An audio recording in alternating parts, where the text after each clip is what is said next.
I'm here. Yeah. Can you hear me all right? Yep. All right. So I have a couple of things, and they're going to stack on each other a little bit. But I used to be Mormon, born and raised, like 27 years. And first off, all of your critiques on it are absolutely true. Like, it's just pre-list. It's fraud. Okay. The whole thing. You're totally right. Do you think it's a crazy? Is it a crazy sex cult too, or is that too much? It could be. There is a belief amongst the. Yeah, there's a belief amongst the higher echelons of the Mormon Church that you can have what's called your calling and election made sure, where you basically are incapable of sinning at that point in your life from there on out. And so it goes on in the temple, and they basically like anoint them with oil and wash each other's feet, very like, Jesus and the apostles. So they have a form of perfectionism that. Yeah. Okay. Yeah, you could say that. Yeah. Basically, like from that point forward, they're incapable of sinning. Even if they were to do what would be traditionally considered sin. So there are rumors that spread about what does that entail? Yes, right. Sex cult stuff, exactly. Yeah. Have a whole bunch of, like I'm a pilot here in Utah, and I've heard rumors about LDS church pilots bringing prostitutes into Salt Lake City. Just, insane stuff. So here's like the meat and potatoes of my life right now. I, as a result of like learning what I learned about Joseph Smith and the church and all that, like obviously lost faith. And the church does teach like a sort of Aryan polytheism. And so I'm at baby steps right now, back into traditional Christianity, right? Along with losing my faith as it was like presented to me through the LDS church, I seem to have like lost my ability to like get a sense for God. And so in like baby steps way, I was very much like an LDS theologian. You were very like intellectual about it. You were. What? You said you were? I was, yes. Okay, go ahead. I was like very much an LDS theologian, very into it intellectually. Okay. And because of that like that intellectual point of view, I'm familiar with your story to an extent, having gone through some Protestant years and now into like Roman Catholicism and now into Orthodoxy. I am inquiring loosely, not officially, at like my Antiochian parish. Okay. What would you recommend? And I've talked to my father the spiritual father about this, and I've asked some other like ex-LDS parishioners about it. What would you recommend, like a guy like me who struggles to believe in God?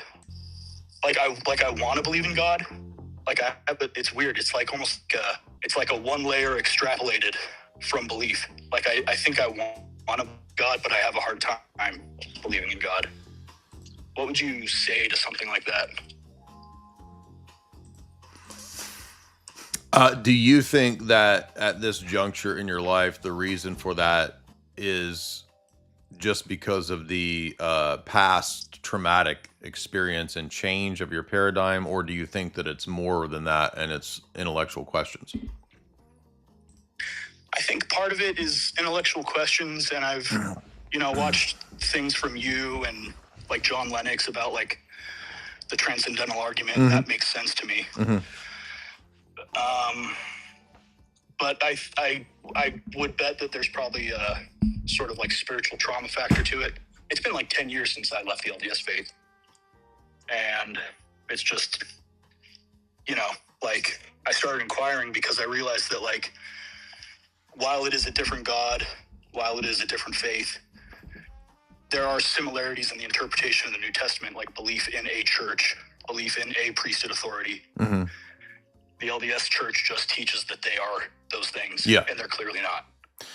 Yeah. So that's what kind of led me to. I got you right. So when you had this, so you've been out of it for 10 years, and you said a little bit of Protestantism. Yeah. Like, did you go from Protestant to atheist?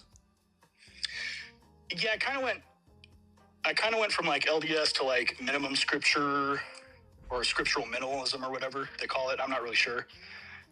And then what is that? I'm not familiar with it. What is that? I'm not familiar with it. I think it's probably sola scriptura sort of ideas. Okay. Was it so like a non-denominational local Bible church type of thing or something? No, not even that. Like alone in my office, reading okay. and trying to make sense of it. Yeah. So you got paranoid justifiably about institutions. I think so. Yeah.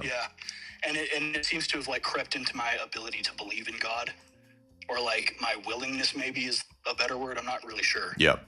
I think, and I don't think you should like try to ignore those types of questions because they're going to be there. But I think aspects of this, like in terms of the past trauma stuff, that will go away. I mean, I can remember I had a couple of these, big paradigm shifts, like leaving Protestantism for Catholicism was a huge paradigm shift. And for me at that time, when I was 20 or 21, it was pretty traumatic. It was pretty earth shattering. I lost a lot of friends, had a lot of people say, "Oh, you're going to hell now." And so that was really difficult at that time. And then I remember, going from Tradcat to beginning to questioning that was a huge shift. Not as tough as the other one, but so I can understand that. And I think a lot of that will go away, but also, yeah, I think there's things that you can look at that would help you at this phase. I mean, I always like to go back to stuff like, you could get Paul Davies' book, Mind of God. That's a good one for people who are looking at like just evidences for design that goes beyond just basic bitch teleological arguments, but actually looking at the structure of reality. It's like, it can get a lot more sophisticated. That little book Quadrivium is really good. That shows like the synthesis between different disciplines and how classical pedagogy always linked them together.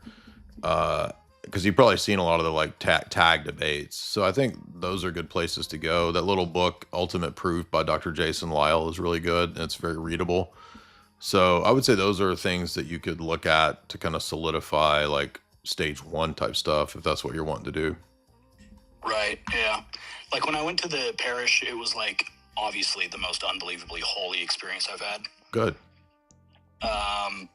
Like Mormonism just doesn't have any. It's like the millennial, the interior design of like millennial homes of 2026. It's like just no decoration, no nothing. It's so boring, right? But and like there have been inklings where I feel like I've felt like God's mercy and love and presence in my life just very intermittently. Yeah. Since living LDS faith. And so I guess like from a proof standpoint, I've taken notes on those books. Thank you, by the way. And not so much from a proof standpoint, but like, I guess kind of like, the ascesis, right? Like training myself to like be sensitive to like the presence of the omniscient. Have you forgive your mother? Have you forgive your mother?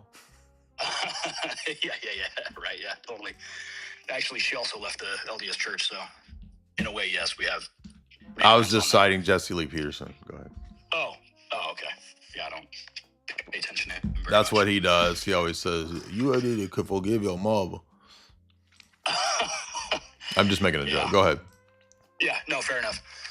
But yeah, I think that's like almost more so than like the proof and transcendentalism and things like that, and like design, like becoming sensitive to like not prelest, right? Not theophany. I'm not looking for that sort of thing. I'm not looking to like suddenly speak in tongues like a Pentecostal or whatever. Yeah.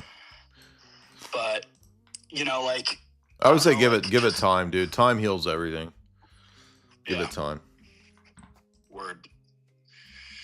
Yeah, cool. I appreciate it. And last note, shout out to when you debated that freaking Black Israelite guy. That was easily the funniest thing I've seen in so long. Thank you. Yeah, and there's actually like 3 of those. So we've done it like 3 times with that guy. But thank you, man. Appreciate that.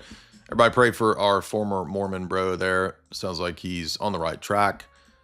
And I'm thinking about other things. I mean, I always pray the Psalms. That's a great way. If you're dealing with like tough times, praying the Psalms is one of the best things you can do. So, there's different ways. I've done it different ways. Like I've started with the last Psalm and worked back, because a lot of times I'll pray through Psalms, but I get to like, 20 or 50 and then stop for a while. So I will also pray starting from the last one going back so that I don't miss a lot of those later Psalms, which are really good. But in my life, when I've really hit, difficult periods, that's really been the only thing I've found to be in my personal life. Obviously, I'm not talking about not going to church. I'm just saying praying the Psalms is a good thing. So that's a good one. I would say too, you could check out that documentary on the icons. And doesn't Father Deacon, I know you're in the audience, you had mentioned a presentation that Dr. Nathan Jacobs does or has done. Is that good for people that are kind of looking at the Orthodox Church but not really into it yet per se? I forget exactly what. I remember you talking about this presentation or this documentary or something that he made about becoming human or something. Are you able to, maybe you're not able to speak, I don't know. Anyway, you might find Dr. Nathan Jacobs' materials to be useful. I'm not that familiar with Dr. Nathan. I know he's spoken at FDA's conferences many times, but he speaks very highly of him. So I think he does talks geared towards that kind of stuff. I think he has a YouTube channel too. So a lot of things I got to catch up on. I'm behind on a lot of stuff.